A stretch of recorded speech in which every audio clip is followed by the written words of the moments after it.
OP Gupta का chapter number 8 chemical engineering and thermodynamics. Thermodynamics के बारे में जानेंगे। बहुत ही इंपॉर्टेंट चैप्टर है, इसमें से बहुत सारे क्वेश्चंस आते हैं। आपको अच्छे तरीके से इसके बारे में पता होना चाहिए और ये एक इजी सब्जेक्ट है, बहुत हार्ड नहीं है कंपेयर टू अगर हम देखें इंस्ट्रूमेंट का, पीईडी का, स्टोकियोमेट्री का। वो थोड़ा सब्जेक्ट्स जो है वो हार्ड है, वो बोले तो उसमें न्यूमेरिकल है, उसमें थोड़ा सोचना पड़ता है। बट इसमें एक थ्योरी है पूरा का पूरा, है ना। सब लॉस है, थर्मोडायनेमिक्स लॉ, ये लॉ, वो लॉ, एंट्रोपी, ये वो, एक्सटर्नल एनर्जी, फ्री एनर्जी, मतलब ये एक थ्योरी है। तो अगर आपको पता है थ्योरी तो आप कर सकते हो थर्मो। ठीक है, शुरू करेंगे वीडियो को। चैनल पे नए हैं तो लाइक सब्सक्राइब करना है और ज़्यादा से ज़्यादा आप लोग टेस्ट में पार्टिसिपेट करो। ओके, चलो।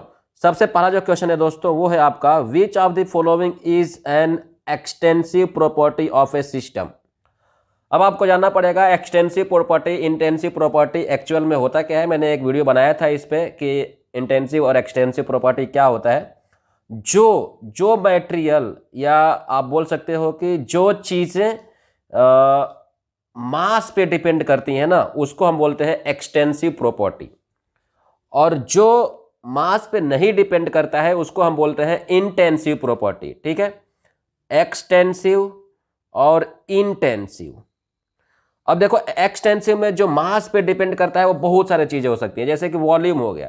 वॉल्यूम क्या है, अगर आप मान लो कि पानी 1 लीटर ले रहे हो तो वॉल्यूम आपका फिक्स है। लेकिन अगर आप पानी 2 लीटर कर दे रहे हो तो वॉल्यूम ज़्यादा हो जा रहा है। पानी 3 लीटर कर दे रहे हो तो वॉल्यूम ज़्यादा हो जा रहा है। ठीक है, तो आप देख रहे हो कि मास पे आपका वॉल्यूम चेंज हो रहा है। सेम वैसे ही मास, अगर 1 kg ले रहे हो तो मास आपका 1 kg है। मास बढ़ाओगे तो बढ़ेगा, घटाओगे तो घटेगा। साइज भी सेम है। आपका देखोगे कि उसका एरिया कितना एरिया कवर कर रहा है, पानी का या कोई भी गैस का या कुछ भी चीज़ का, सॉलिड का। तो साइज भी मास पे ऊपर डिपेंड करता है। वेट भी मास के ऊपर डिपेंड करता है, लेंथ भी करता है। अब आता है एनर्जी का। एनर्जी बहुत इंपॉर्टेंट है। जितने भी आपको एनर्जी मिलेगा ना, जैसे एक्सटेंसिव में मास हो गया, वॉल्यूम हो गया, एवरीथिंग, ये अगर आपको याद है, ये तो आप समझ सकते हो। तो आपको आना पड़ेगा एनर्जी पे। अब जितने भी एनर्जी है, जैसे इंट्रोपी हो गया, इंथैल्पी हो गया, हीट कैपेसिटी हो गया, ये सभी जो चीज़ें हैं ये है आपका एक्सटेंसिव प्रॉपर्टी के अंदर में। ठीक है, जो ई से आता है ना, ई, फ्री एनर्जी, या आपका क्या, और जितने भी एनर्जी, एंथैल्पी भी ई से आता है, इंट्रोपी भी ई से आता है। तो ये जो है वो एक्सटेंसिव प्रॉपर्टी है, याद करने का तरीका है। ठीक है, इंटेंसिव प्रॉपर्टी जो मास पे डिपेंड नहीं करता है। अगर आप 1 लीटर पानी लेते हो तो उसकी डेंसिटी सेम रहेगी, समुद्र का पानी लेते हो तो भी उसकी डेंसिटी सेम रहेगी। ठीक है, तो आप कहीं भी कितना भी पानी ले लो तो डेंसिटी सेम रहेगा, बॉइलिंग पॉइंट सेम रहेगा। उसके बाद स्टेट ऑफ मैटर, यानी कि किस फेज में है, सेम रहेगा। कलर सेम रहेगा, मेल्टिंग पॉइंट सेम रहेगा, टेम्परेचर सेम रहेगा, हार्डनेस सेम रहेगा। तो ये सभी जो चीज़ें हैं वो इंटेंसिव प्रॉपर्टीज के एग्जाम्पल हैं। ओके, तो अब यहाँ पे देख रहे हो आप कि which of the following is an extensive. Extensive बोले तो जो मास के ऊपर डिपेंड करता है। ठीक है, तो प्रेशर क्या है, अगर आप मास ज़्यादा करोगे तो प्रेशर बढ़ जाएगा। कंसंट्रेशन, मास ज़्यादा करोगे तो कंसंट्रेशन बढ़ जाएगा। मोलर हीट कैपेसिटी, यानी कि कितने मोल हो रहे हैं, अगर आप मास बढ़ाओगे तो मोल्स बढ़ेगा उसमें। ठीक है, तो अब आता है लास्ट में वो जो है वो ऑप्शन नंबर ए, हीट कैपेसिटी। आपका जो आंसर है वो मास के ऊपर डिपेंड करेगा। ठीक है, तो यहाँ पे जो ऑप्शन हो गया आपका हीट कैपेसिटी, ये मास के ऊपर डिपेंड करता है।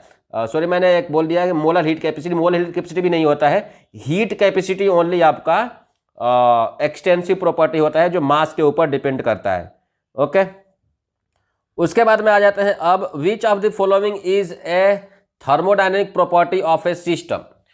देखो, थर्मोडायनेमिक जो प्रॉपर्टी है ना वो पूरा का पूरा इंट्रोपी पे ही डिपेंड है। ठीक है, तो अगर आपसे पूछा जाता है कि थर्मोडायनेमिक्स में हमको क्या सबसे ज़्यादा इंपॉर्टेंट लगता है, तो वो है आपका इंट्रोपी। ध्यान देना, व्हाट, इंट्रोपी। मास क्या है, मास ट्रांसफर में इंपॉर्टेंट है। कंसंट्रेशन मास ट्रांसफर में इंपॉर्टेंट है।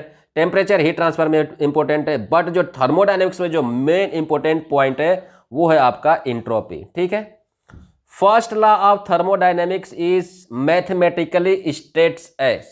फर्स्ट लॉ क्या बोलता है? फर्स्ट लॉ बोलता है कि दिया गया ऊर्जा, किया गया कार्य और जो एनर्जी, इंटरनल एनर्जी लग जाता है, इंटरनल एनर्जी खपत हो जाता है, मतलब उस एनर्जी का हम काम में तब्दील नहीं कर पाते हैं, उसको हम बोलते हैं, उसके ये को बोलते हैं फर्स्ट लॉ ऑफ थर्मोडायनेमिक्स। तो आप यहाँ पे देख सकते हो ऑप्शन नंबर जो ए है, Q is equal to E plus W या D Q is equal to D E plus D W. Okay, option number A is the right answer. उसके बाद में आते हैं first law of thermodynamics deals with the. अब फर्स्ट law of thermodynamics क्या बोलता है? ठीक है, ये क्वेश्चन हालांकि यहाँ पे जो आंसर है वो गलत दिया हुआ है। तो फर्स्ट लॉ ऑफ थर्मोडायनेमिक्स बोलता है कि हीट या energy neither be created not destroyed. ठीक है, it can be change from one form to another form. But यहाँ पे क्या दे रहा है कि first law of thermodynamics deals with the direction of energy transfer. ठीक है, ऑप्शन नंबर ए, उत्तर में आपका ऑप्शन नंबर ए मिलेगा। ये आपका गलत है। डायरेक्शन जो बताता है वो सेकेंड लॉ ऑफ थर्मोडायनेमिक्स बताता है। फर्स्ट लॉ क्या बताता है? Energy neither created not destroyed. Third law क्या बताता है? थर्ड लॉ बताता है कि एब्सोल्यूट जीरो टेम्परेचर पे एंट्रोपी कांस्टेंट होता है। ठीक है, तो ये तीन चीजें हैं, first law thermodynamics, second law thermodynamics and third law thermodynamics. आप लोग याद रखिएगा तो ये फायदा करेगा। ठीक है, उसके बाद में आते हैं क्वेश्चन नंबर 5 पे, और क्वेश्चन नंबर 5 है आपके सामने, an irreversible process. Irreversible process में क्या होता है? Option number A is the analog of linear frictionless motion in machine, is an idealized visualization of behavior of system, yields the maximum amount of work, या yields an amount of work less than that of reversible process। तो यहाँ पे ये बोल रहा है कि जो irreversible प्रोसेस होता है ना, उसमें जो आपका जो प्रोडक्शन होता है, जो प्रोडक्ट बनता है, yields जो बनता है, yields of amount वर्क, उसको बनाने में जो एनर्जी वर्क लगता है वो लेस देन रिवर्सिबल में लगता है। ठीक है, रिवर्सिबल में वर्क आपका ज्यादा लगता है कंपेयर टू इरिवर्सिबल में। तो ऑप्शन नंबर जो डी है वो हो जाएगा करेक्ट। ऑप्शन नंबर डी पांचवा का। आते हैं छठे नंबर पे, in an adiabatic process. Adiabatic process में क्या होता है? In an adiabatic process heat transfer is zero, temperature change is zero, work done is a path function and enthalpy remains constant. तो देखो, सबसे पहला हीट ट्रांसफर इज जीरो कब होता है? जब आपका सिस्टम आडियाबैटिक हो। ठीक है, टेम्परेचर चेंज इज जीरो कब होता है? जब आपका सिस्टम आइसोथर्मल हो। Work done is not a path function, it's a point function. And enthalpy remains constant नहीं होता है, एंथैल्पी चेंज होता है। ठीक है, तो ऑप्शन नंबर ए जो है छठे का, हीट ट्रांसफर जीरो होता है। Heat transfer, mass transfer adiabatic process में जीरो होता है। टेम्परेचर कांस्टेंट जीरो कब होता है? आइसोथर्मल प्रोसेस में। ठीक है, ध्यान देना। अब आते हैं क्वेश्चन नंबर 7 पे, enthalpy H is defined as. Enthalpy का फार्मूला क्या होता है? एंथैल्पी बराबर होता है H is equal to E plus P V. ठीक है, तो एंथैल्पी को हम H से डिनोट करते हैं, तो H इज इक्वल टू होता है E प्लस पी वी। तो यहां से आपका जो निकल जाएगा H माइनस ई बराबर पी वी, जो ऑप्शन नंबर सी है वो हो जाएगा आपका करेक्ट। ओके, अब आते हैं 8वें नंबर क्वेश्चन पे, efficiency of A heat engine working on Carnot cycle between two temperature levels depends upon D. देखो, जो अपना इंजन है ना, जो अपना बाइक का हो गया या कार का हो गया या किसी गाड़ी का जो इंजन है, बेसिकली वो टेम्परेचर डिफरेंस पे काम करता है। अगर उन दोनों के बीच में टेम्परेचर डिफरेंस ज़्यादा होगा तो वहाँ पे वर्क डन बहुत ज़्यादा होगा। जहाँ पे टेम्परेचर डिफरेंस कम है वहाँ पे वर्क डन कम होगा।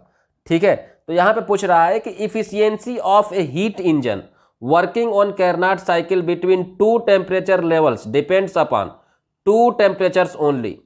तो वो दोनों टेम्परेचर के ही बेस पे काम करेगा उसका इफिशियंसी। कैरनाट इंजन में, कैरनाट साइकिल में अगर कोई इंजन कैरनाट साइकिल के बेस पे काम कर रहा है तो कैरनाट साइकिल में जो इफिशियंसी होती है 100%, वो अगर आपका जो बोथ टेम्परेचर, जो दोनों टेम्परेचर है, मतलब कि एक T1 T2, उन दोनों में जितना ज़्यादा गैप होगा उतना ज़्यादा कैपेसिटी आपका इफिशियंसी बढ़ेगी। ऑप्शन नंबर ए जो है 8वां का, वो है आपका करेक्ट। ओके, आते हैं अब क्वेश्चन नंबर 9 पे, और क्वेश्चन नंबर 9 है what is the degree of freedom for a system comprising liquid water equilibrium with its vapour. अब यहाँ पे बोल रहा है डिग्री ऑफ फ्रीडम पूछ रहा है। डिग्री ऑफ फ्रीडम का फार्मूला आपको पता होना चाहिए। डिग्री ऑफ फ्रीडम बराबर होता है F प्लस पी बराबर C plus 2। F plus P is equal to C plus 2, ये फार्मूला होता है डिग्री ऑफ फ्रीडम का। ये याद कर लेना, मे भी इससे क्वेश्चंस आ सकते हैं, छोटे छोटे क्वेश्चंस ही आएंगे, जैसे ये छोटा क्वेश्चन है आपके सामने। तो यहाँ पे पूछ रहा है कि what is the degree of freedom for a system comprising liquid water equilibrium with its vapour. तो लिक्विड है और वेपर है, दोनों इक्विलिब्रियम कंडीशन में है। तो यहाँ पे आप देख रहे हो कि F प्लस पी बराबर C प्लस 2, ये जो लिक्विड और वेपर है ना, ये है आपका फेज।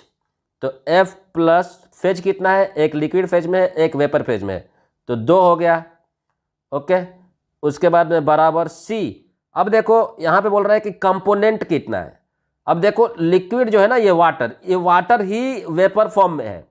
अब ऐसा नहीं है कि यहाँ पे एक तेल है या यहाँ पे कोई और दूसरा कंपोनेंट है, ये वाटर ही एक तो लिक्विड फॉर्म में है और वही वेपर फॉर्म में है। तो कंपोनेंट कितना हो गया, एक हो गया। कंपोनेंट मतलब कि जैसे वाटर ऑयल का मिक्सचर हो गया, या जैसे वाटर और क्या बोल सकते हैं, बेंजीन का, या आप दो वाटर का मिक्सचर कुछ भी ले सकते हो आप, एथेनॉल का मिक्सचर हो गया, तो कुछ भी हो गया, ठीक है। तो उन दोनों का जो, तो वहाँ पे क्या हो जाएगा, 2 कंपोनेंट हो जाएगा। बट अगर वाटर है और वाटर ही वेपर फॉर्म में है, तो वेपर भी क्या हो गया, वाटर का वेपर भी क्या हो गया, H2 ही है, और वाटर भी क्या है, H2 ही है। तो वहाँ पे कंपोनेंट 1 ही रहेगा, ठीक है। और प्लस 2, अगर हम इसको देखें तो 2 से 2 कैंसिल हो जाएगा, F इज इक्वल टू हो जाएगा 1, यानी कि डिग्री ऑफ फ्रीडम हो गया आपका 1। ओके, ऑप्शन नंबर बी जो है वो करेक्ट हो जाएगा।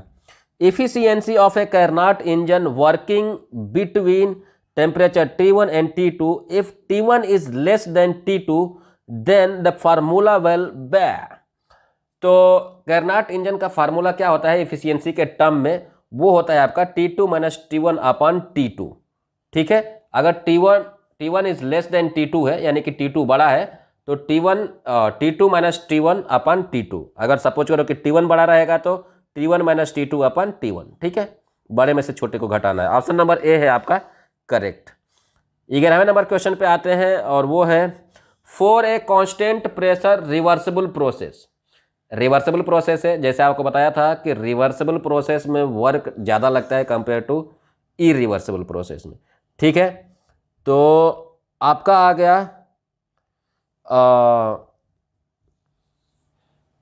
Question number 11, for a constant pressure reversible process है और प्रेशर कांस्टेंट है, the enthalpy change del H of the system is.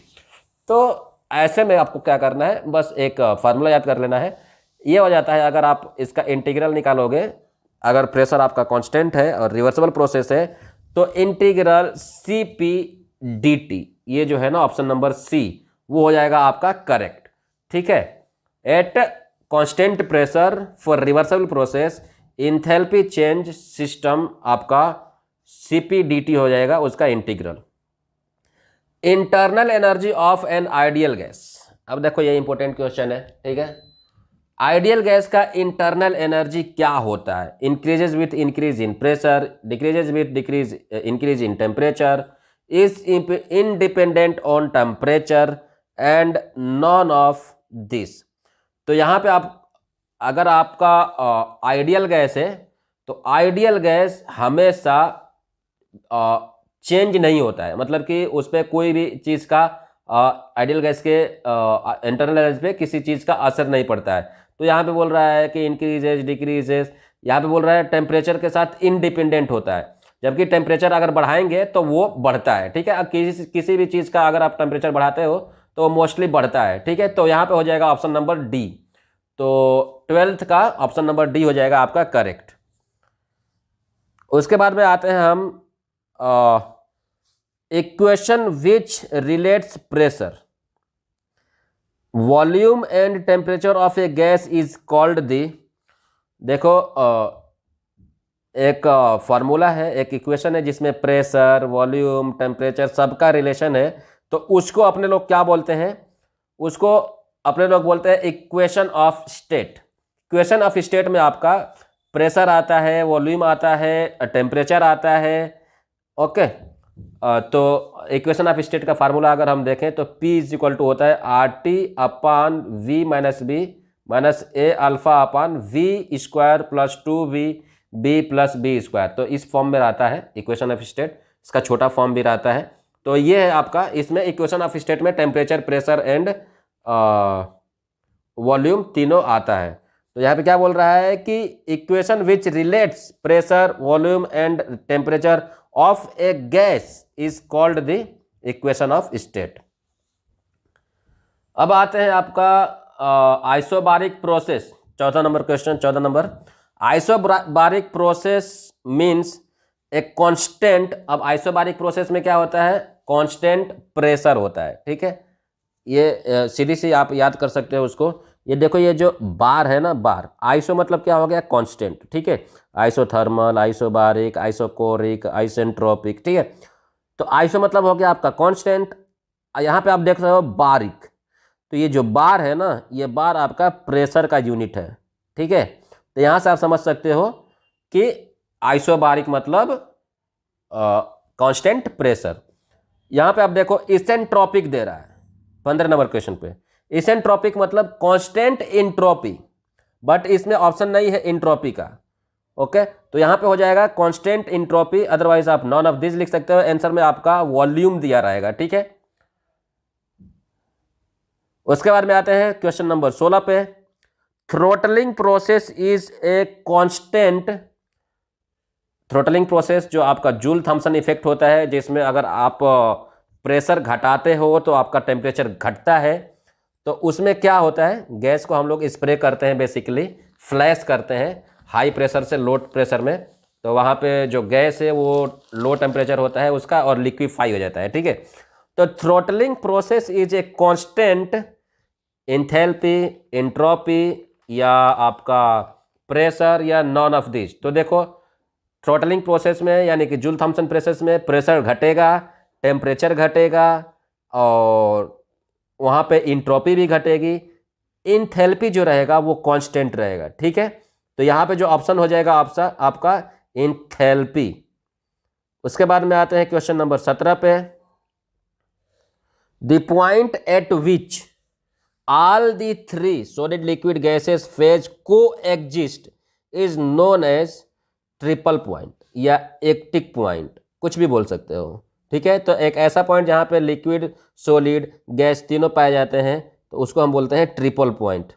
उसके बाद में आता है question number 18। CV for an ideal gas. CV क्या होता है? Specific heat at constant volume for an ideal gas क्या होगा? Does not depend upon temperature, is independent of pressure only, is independent of volume only, is independent of pressure and volume both. तो यहाँ पे दोनों हो जाएगा। Ideal gas का जो CV होता है वो प्रेशर और वॉल्यूम पे आपका इंडिपेंडेंट होता है, जबकि टेम्परेचर पे जो है वो डिपेंड होता है। तो ऑप्शन नंबर ए, जैसे मैं इसके पहले एक क्वेश्चन हम लोग देखे थे जो एनर्जी के रिलेटेड, कि आइडियल गैस का जो एनर्जी है वो टेम्परेचर के साथ में बढ़ता है, तो वैसे ही है यहाँ पे। टेम्परेचर के साथ में तो वेरी होता है, बट आपका independent of pressure and volume हो जाता है, ठीक है। तो ऑप्शन नंबर डी आपका करेक्ट हो जाएगा। For an isothermal process, isothermal process के लिए the internal energy of A gas, internal energy gas क्या होता है? कांस्टेंट ही रहेगा। आइसोथर्मल प्रोसेस में आपका टेम्परेचर चेंज होता नहीं है, और जब टेम्परेचर चेंज नहीं होगा तो आपका उसका इंटरनल एनर्जी भी चेंज नहीं होगा, कांस्टेंट ही रहेगा, यानी कि रिमेन्स अनचेंज्ड हो जाएगा। ठीक है, उसके बाद में आते हैं अपने लोग question number 19। For an isothermal process, isothermal process के लिए ये तो हो गया ना यार। हाँ, क्वेश्चन नंबर 20 देखो। पीवी बराबर गामा, सॉरी, पीवी का power gamma is equal to constant, where gamma is equal to CP by CV. अब CP by CV is equal to gamma बराबर 1.66 होता है फॉर मोनो एटॉमिक गैस के लिए। ये आपको मिलेगा किसी चैप्टर में, मुझे याद नहीं है वो साला कौन सा चैप्टर है यार। ठीक है, बट आप याद कर सकते हो सीपी बाई सीवी बराबर gamma is equal to 1.66 for mono atomic gases. ठीक है, तो ये आपका दिया हुआ है, पीवी का power gamma is equal to constant और CP by CV is equal to gamma है, is valid for an isothermal adiabatic. तो सीपी बाई सीवी बराबर गामा बराबर एडियाबैटिक प्रोसेस के लिए होता है, इतना याद रखो। ठीक है, चलो question number 21। For an isothermal reversible compression of an ideal gas, reversible compression हो रहा है आइडियल गैस का आइसोथर्मल प्रोसेस में, तो वहां पे क्या होगा? Del E zero, del E del H both will be zero, del H only zero, del Q is equal to del E. अब देखो आइसोथर्मल है ना, यानी कि टेम्परेचर कांस्टेंट हो गया। और जब टेम्परेचर कांस्टेंट हो गया तो डेल ई यानी कि इंटरनल एनर्जी आपका कांस्टेंट हो जाएगा, और वहीं पे डेल एच भी आपका कांस्टेंट हो जाएगा। तो यहाँ पे del E is equal to del H बराबर जीरो हो जाएगा। ठीक है, अगर आपका सिस्टम आइसोथर्मल है और रिवर्सिबल है तो आपका जो डेल ई डेल एच हो जाएगा वो हो जाएगा जीरो। बोथ 21 का C, option number C will be correct. इसके बाद में आते हैं अपने लोग, as the time is passing entropy of the universe is very easy increase होता है। जैसे जैसे टाइम पास होता है, जैसे जैसे समय बीतता है, एटमॉस्फेयर में या यूनिवर्स में, ब्रह्मांड में, उतने ही तरह के बहुत सारे आपके डिस्ट्रॉयस होते हैं। कहीं ज्वालामुखी निकलता है, कहीं कुछ होता है, कहीं बम विस्फोट होता है, नदियाँ गंदी होती हैं। तो ये सभी जो चीज़ें हैं ये आपका इंट्रोपी के अंदर में आती हैं, और ये एक डिसऑर्डर ऑफ द यूनिवर्स है। ठीक है, यूनिवर्स की जो ऑर्डरनेस है वो धीरे धीरे घटती जाती है। हम यूनिवर्स को हम मतलब कि अगर हम देखें, अपने अगल बगल में ही देखें, हमारे अगल बगल में कितने पेड़ पौधे थे, सब खत्म हो गए, जिसके वजह से हमारा जो यूनिवर्स है उसका डिस्ट्रॉय, यानी कि उसका जो वो जिस तरीके से बना था उसमें खराबी होते जा रही है। ठीक है, तो यूनिवर्स की जो इंट्रोपी होती है ये धीरे धीरे बढ़ती जाती है। ठीक है, तो will be increasing. Option number ए होगा करेक्ट। 23 नंबर क्वेश्चन आपके सामने है, बायल्स लॉ क्या होता है? आप बायल्स लॉ पढ़े होंगे, कक्षा 10 में भी आप पढ़े होंगे कि बायल्स लॉ होता है आपका P is equal to at constant temperature पे, कांस्टेंट टेम्परेचर पे P is equal to proportional to 1/V, यानी कि प्रेशर बढ़ाएंगे तो वॉल्यूम घटेगा, या वॉल्यूम बढ़ाएंगे तो प्रेशर, वॉल्यूम घटाएंगे तो प्रेशर बढ़ेगा। ठीक है, तो क्या होता है? P is proportional to 1/V। लेकिन अगर आप थर्मोडाइनमिक सिस्टम में देखोगे ना तो सिर्फ टेम्परेचर पे ही वो कांस्टेंट नहीं होता है, वहाँ पे आपको करना पड़ेगा मास को भी कांस्टेंट। ठीक है, तो ऑप्शन नंबर जो बी देख रहे होगे आप, P is proportional to 1/V, universally proportional to when temperature and mass both will be remains constant. ठीक है, दोनों अगर कांस्टेंट होगा ना तभी आपका बायल्स लॉ एक वैलिड होगा। ये जो ऑप्शन नंबर 1 देख रहे हो, P is proportional to 1/V, pressure बढ़ाने पे वॉल्यूम घटता है एट कांस्टेंट टेम्परेचर, ये हमने कक्षा 10 में पढ़ा था, लेकिन इंजीनियरिंग में ये अलग हो जाता है, मास पे भी डिपेंड करता है। ठीक है, question number 24, the equation P बराबर nRT is the best obeyed by the gases at low. अब देखो ये P बराबर nRT किसके लिए है? ये आपका आइडियल गैस के, और आइडियल गैस किसको फॉलो करता है? Low pressure high temperature, high pressure low temperature, या लो प्रेशर लो टेम्परेचर, या none of this. Real gas, real gas जैसे मैंने आपको याद करने का एक तरीका बताया था, रियलिटी, हम रियलिटी में क्या है, ठीक है, और रियलिटी में क्या है, हम वही आपको रियलिटी में आपका एक तो रियल आ जा रहा है, और एल आ रहा है और टी आ रहा है लास्ट में, ठीक है ना, एल और टी। ये जो एल है वो लो है और जो टी है वो टेम्परेचर है। यानी कि रियल जो है, रियल गैस वो लो टेम्परेचर पे पाया जाता है। जब लो टेम्परेचर आएगा तो क्या हो जाएगा, हाई प्रेशर हो जाएगा। जबकि वहीं पे अगर हम देखें तो आइडियल गैस इसका उल्टा है, ये लो टेम्परेचर है तो वो क्या हो जाएगा, लो प्रेशर और high temperature. Option number A correct है, ठीक है। अब आते हैं क्वेश्चन नंबर 25 पे। Compressibility factor of A gas is, compressibility factor किसी गैस का क्या होता है? Not a function of its pressure, not a function of its nature, not a function of its temperature, unity of its unity if it follows PV बराबर NRT. तो ध्यान रखना, compressibility factor ना डायरेक्टली प्रेशर पे depend नहीं करता है, मतलब एक प्रेशर का फार्मूला नहीं है। कंप्रेसिबिलिटी फैक्टर के बारे में हम एक अलग से वीडियो बनाएंगे जिसमें आपको पता चलेगा कि कंप्रेसिबिलिटी फैक्टर क्या है। बट कंप्रेसिबिलिटी का मतलब ये मत समझ लेना कि कंप्रेसिबिलिटी का मतलब होता है आपका प्रेशराइज करना, ठीक है ना, कंप्रेसिबिलिटी फैक्टर में।